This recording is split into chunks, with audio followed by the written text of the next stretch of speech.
ഒരു കാലത്ത് ലോക പോലീസായിരുന്ന അമേരിക്ക, അതിന്റെ പ്രസിഡന്റ് ഇപ്പോൾ തന്റെ സങ്കടം തുറന്നു പറയുകയാണ്. ഒരു ഒറ്റപ്പെടുത്തുന്ന ഒരു ഫീലിംഗ് അദ്ദേഹത്തെ വേട്ടയാടുന്നുണ്ടല്ലോ, പ്രത്യേകിച്ച് ഐക്യരാഷ്ട്രസഭയിൽ ഇപ്പോൾ 2 ദിവസമായി നാം കാണുന്നത്. ഒരു ജന്മികുടിയാൻ വ്യവസ്ഥയുണ്ടായിരുന്ന കാലത്തെ തറവാട്ടിലെ കാരണവരുടെ ഒരു മാനസികാവസ്ഥയാണ് ഇപ്പോഴും ട്രംപ് കൈവശം വെച്ചിരിക്കുന്നത്. ആ വ്യവസ്ഥയൊക്കെ മാറി, ലോകം മാറിക്കഴിഞ്ഞു, ഏകധ്രുവ സംവിധാനം പഴങ്കഥയായി മാറിക്കഴിഞ്ഞു.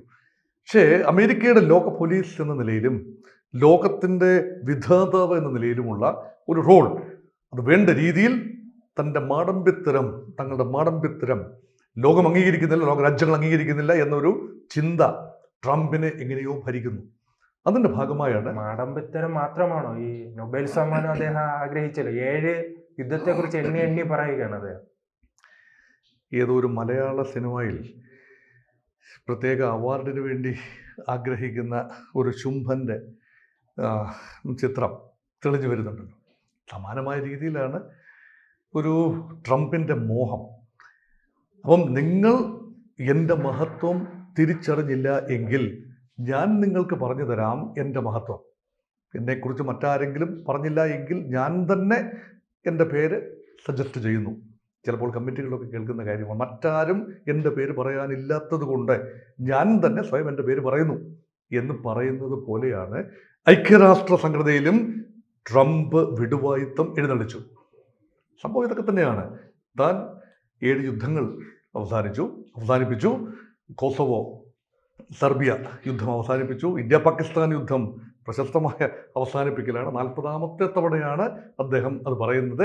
40ാമത്തെ തവണ യുണൈറ്റഡ് നേഷൻസിന്റെ ജനറൽ അസംബ്ലിയെ അഭിസംബോധന ചെയ്തുകൊണ്ട് ഗിന്നസ് ബുക്കിൽ പേര് 40 തവണയൊക്കെ ഒരേ കാര്യം തന്നെ പറയുകയും അതിനൊന്നും തന്നെ റെസൊണൻസ് ലഭിക്കാതിരിക്കുകയും ചെയ്യുന്നത്, അതിനൊരു ഗിന്നസ് റെക്കോർഡ് കിട്ടിയാൽ അത് ട്രംപിനെ കിട്ടും. അങ്ങനെ പല യുദ്ധങ്ങളാണ്. ഇതൊക്കെ ട്രംപ് മറക്കുന്നൊരു കാര്യമുണ്ട്. യുദ്ധങ്ങൾ അവസാനിപ്പിക്കേണ്ടത് ഒരു വ്യക്തിയുടെയോ രാജ്യത്തിൻ്റെ ചുമതലയാണോ, യുണൈറ്റഡ് നേഷൻസിൻ്റെ ചുമതലയാണോ? ഇതാ യുണൈറ്റഡ് നേഷൻസ് യുദ്ധം അവസാനിപ്പിക്കാൻ ശ്രമിക്കുന്നു. എന്താണ്?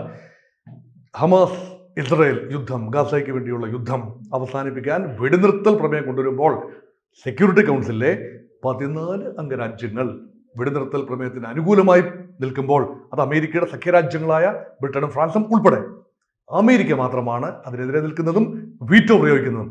അപ്പം യുദ്ധം അവസാനിപ്പിക്കാൻ ശ്രമിക്കുന്നത് യുണൈറ്റഡ് നേഷൻസും അവസാനിപ്പിക്കരുത് എന്നാഗ്രഹിക്കുന്നത് അമേരിക്കയും എന്ന നിലയിലേക്കല്ലേ വരുന്നത്. അതാണല്ലോ ഡിഫാക്ടോ. ഇത് കൂടുതൽ അമേരിക്ക എക്സ്പോസ്ഡ് ആകുകയാണ്. ഐക്യരാഷ്ട്ര സംഘടനയുടെ ജനറൽ അസംബ്ലിയിലെ 193 രാജ്യങ്ങളിൽ ഏതാണ്ട് 157 രാജ്യങ്ങൾ വ്യക്തമായ നിലപാടെടുത്തു കഴിഞ്ഞു. പലസ്തീൻ എന്ന സ്വതന്ത്ര പരമാധികാര രാജ്യം സാധ്യമാവണം, അതിനുവേണ്ടി തങ്ങൾ ഒരുമിച്ച് നിൽക്കുന്നു എന്ന രീതിയിൽ തന്നെയാണ്. അതിനുവേണ്ടി കായികമായി സംഘടിക്കുന്നു എന്ന നിലയിലല്ല, പക്ഷേ ആ കോസിന് വേണ്ടി. ഹമാസിന് അനുകൂലമല്ല, പക്ഷേ പലസ്തീൻ അനുകൂലമായി. രണ്ടാണ്. ഹമാസിന് വേണ്ടി അല്ല, പലസ്തീന് വേണ്ടി. ഇവിടെ അമേരിക്ക ഒറ്റപ്പെടുന്നു. അങ്ങനെയെങ്കിൽ അങ്ങാടിയിൽ തോറ്റതിന് അമ്മയോടെ എന്ന മട്ടിൽ ട്രംപിൻ്റെ ജൽപ്പനങ്ങൾ വരുന്നു. തന്നെ വളഞ്ഞു വെച്ച് യുണൈറ്റഡ് നേഷൻസ് ആക്രമിക്കുന്നു. സംഭവം എവിടെയാണ്? ന്യൂയോർക്ക് സിറ്റിയാണ്. യുണൈറ്റഡ് നേഷൻസിന്റെ ജനറൽ അസംബ്ലി സമ്മേളനം നടക്കുന്നത് ന്യൂയോർക്കിലാണ്. ഐക്യരാഷ്ട്ര സംഘടനയുടെ ആസ്ഥാനത്താണ്, അമേരിക്കയുടെ മണ്ണിലാണ്. അവിടെ അമേരിക്കയുടെ നാഥൻ ഇടയൻ, അമേരിക്കയുടെ നമ്പർ 1 ഫസ്റ്റ് സിറ്റിസൺ, അദ്ദേഹം കടന്നു വരുന്നു. UN ആസ്ഥാന മന്ദിരം, അതിലേക്ക് കടന്നു വരുമ്പോൾ മുകൾ നിലയിലേക്ക് പ്രവേശിക്കാൻ പോകുമ്പോൾ എസ്കലേറ്ററിന്റെ ആദ്യ പടിയിൽ ചവിട്ടിയപ്പോൾ ടപ്പെന്ന് നിൽക്കുകയാണ് എസ്കലേറ്റർ. അത് യുണൈറ്റഡ് നേഷൻസിലെ ചില ജീവനക്കാർ കരുതിക്കൂട്ടി തനിക്ക് റോഡ് ബ്ലോക്ക് സൃഷ്ടിക്കുകയാണ്. തൻ്റെ ഭാര്യയ്ക്ക് നല്ല ആരോഗ്യമുള്ളത് കൊണ്ട് മാത്രം മുന്നോട്ട് ആഞ്ഞ് വീഴാതെ തങ്ങൾക്ക് പടി കയറി പോകാൻ പറ്റി. അപ്പം മെലാനിയയും ട്രംപിനെയും എസ്കലേറ്ററിലൂടെ അപകടപ്പെടുത്താൻ ശ്രമിച്ചു എന്ന ധ്വനി അദ്ദേഹത്തിൻ്റെ പ്രസംഗത്തിലുണ്ട്. അവിടെ നിന്നില്ല. അദ്ദേഹത്തിൻ്റെ പ്രസംഗം പറയുമ്പോൾ നോക്കിയപ്പോൾ ഡിജി പ്രോംപ്റ്റർ വർക്ക് ചെയ്യുന്നില്ല. പല നേതാക്കളും അവരുടെ വാഗ്വിലാസങ്ങൾ കാട്ടുന്നത് അവർക്ക് അനർഗളമായ പ്രഭാഷണ ശൈലി ഉള്ളതുകൊണ്ട് മാത്രമല്ല, മറിച്ച് അവർക്ക് പ്രോംപ്റ്റ് ചെയ്യാനായി അവരുടെ മുമ്പിൽ അദൃശ്യമായി എഴുതി കാട്ടുന്ന ഡിജി പ്രോംപ്റ്റർ സംവിധാനമുണ്ട്. നരേന്ദ്രമോദി അത് സമൃദ്ധമായി ഉപയോഗിക്കുന്നു, ഡൊണാൾഡ് ട്രംപ് ഉപയോഗിക്കുന്നു. പക്ഷേ ഡൊണാൾഡ് ട്രംപ് ഈ സ്വതസിദ്ധമായ രീതിയിൽ എക്സ്റ്റംപററി സംസാരിക്കാൻ തയ്യാറെടുക്കുന്ന അല്ലെങ്കിൽ താല്പര്യപ്പെടുന്ന ഒരാളാണ്. അദ്ദേഹം അതിൽ ഉസ്താദാണ് താനും. അദ്ദേഹം അത് കയ്യോടെ അത് ചൂണ്ടിക്കാട്ടുകയാണ്. UN മനഃപൂർവ്വമായി തൻ്റെ പ്രസംഗം തടസ്സപ്പെടുത്താനായി ഡിജി പ്രോംപ്റ്റർ അട്ടിമറിച്ചിരിക്കുന്നു. പ്രസംഗമെല്ലാം കഴിഞ്ഞ് ഇറങ്ങി വന്നപ്പോൾ ഭാര്യയോട് ചോദിച്ചു, നീ വല്ലതും കേട്ടോ, എങ്ങനെ ഉണ്ടായിരുന്നു? ബെലാനി പറഞ്ഞു, ഞാനൊന്നും കേട്ടില്ല, കാരണം എൻ്റെ ഇയർഫോൺ തകരാറിലായിരുന്നു. അവിടെ കുഴപ്പമാണ്, ഭാര്യയുടെ ഇയർഫോൺ അട്ടിമറിച്ചിരിക്കുന്നു. എങ്ങനെ നോക്കിയാലും തൻ്റെ ദിവസമായിരുന്നില്ല അത് യുണൈറ്റഡ് നേഷൻസ് കരുതിക്കൂട്ടി ചെയ്തതാണ് എന്ന രീതിയിൽ ഒരു പ്രയോഗം വരുമ്പോൾ വിഖ്യാതരായ ആളുകൾ ഇരുന്ന് കസേരയാണ് അമേരിക്കൻ പ്രസിഡന്റിന് തുറക്കണം. അങ്ങനെ ഒരാൾ വിഡ്ഢിവേഷം കിട്ടുന്നതിന് അതിരില്ലേ? അപ്പം ആ രീതിയിലാണ് ട്രംപിൻ്റെ കാര്യങ്ങൾ പോകുന്നത്. അത് മാത്രമല്ല, ഉക്രൈനെക്കുറിച്ച് വലിയൊരു കാര്യം പറഞ്ഞു വെച്ചു. അത് ട്രംപിൻ്റെ ഇൻകൺസിസ്റ്റൻസിയുടെ പാരമ്യം. റഷ്യ ഉക്രൈനിൽ നിന്ന് പിടിച്ചെടുത്ത പ്രദേശങ്ങൾ അവരങ്ങ് കൊണ്ടുപോകട്ടെ, എൻ്റെ പൊന്നപ്പ, അവർ കൊണ്ടുപോട്ടെ, പുടിൻ കൊണ്ടുപോയി പണ്ടാര മടങ്ങട്ടെ എന്ന് പറഞ്ഞിരുന്ന ട്രംപ് സെലൻസ്കിയോട് ഇപ്പോൾ പറയുന്നു, അല്ല, നിങ്ങളിൽ നിന്നും റഷ്യ പിടിച്ചെടുത്ത പൂർണ്ണ പ്രദേശങ്ങളും മോചിപ്പിക്കും വരെ അമേരിക്ക ഉക്രൈനോടൊപ്പം നിൽക്കും എന്ന് സെലൻസ്കിക്ക് ഉറപ്പ് കൊടുക്കുന്നു. ഇത് കുറുപ്പിൻ്റെ ഉറപ്പ് പോലെ ഉള്ളൂ. യഥാർത്ഥത്തിൽ എത്രത്തോളം പ്രായോഗികമാകും എന്നറിയില്ല. അതുകൊണ്ട് മാറ്റിയും മറിച്ചും പറയുന്ന ട്രംപിനെ ഐക്യരാഷ്ട്ര സംഘടനയിലും കാണുന്നു. ഇന്ത്യയെക്കുറിച്ച് പറയാവുന്ന ചള്ളും പൊട്ടും എല്ലാം പറഞ്ഞു വെച്ചു. ചൈനയെക്കുറിച്ചും, ചൈനയും ഇന്ത്യയുമാണ് ഉക്രൈൻ യുദ്ധം, റഷ്യൻ യുദ്ധം ഇൻ ഉക്രൈൻ ഫണ്ട് ചെയ്യുന്നത്. അതാദ്യമായിട്ടല്ല പറയുന്നത്. പക്ഷെ ലോകവേദിയിൽ 193 രാജ്യങ്ങളുടെ പ്രതിനിധികളെ സാക്ഷി നിർത്തി ഇതൊക്കെ പറയാൻ അപാര തൊലിക്കെട്ടിയും ചങ്കൂറ്റവും ആവശ്യമുണ്ട്. അപ്പം ട്രംപ് ഏതാണ്ട് ലോകത്തോടായി യുദ്ധപ്രഖ്യാപനം നടത്തുന്ന ഒരു കാഴ്ചയാണ് കാണുന്നത്. അതുതന്നെ വീക്ക്നെസ്സിൻ്റെ ലക്ഷണമാണ്. Strength of a brave man is his ability to go slow, അല്ലെങ്കിൽ സ്ലോ ആയി, സ്റ്റഡി ആയി, സ്റ്റേൺ ആയി നിൽക്കുക. മാറ്റി പറയില്ല.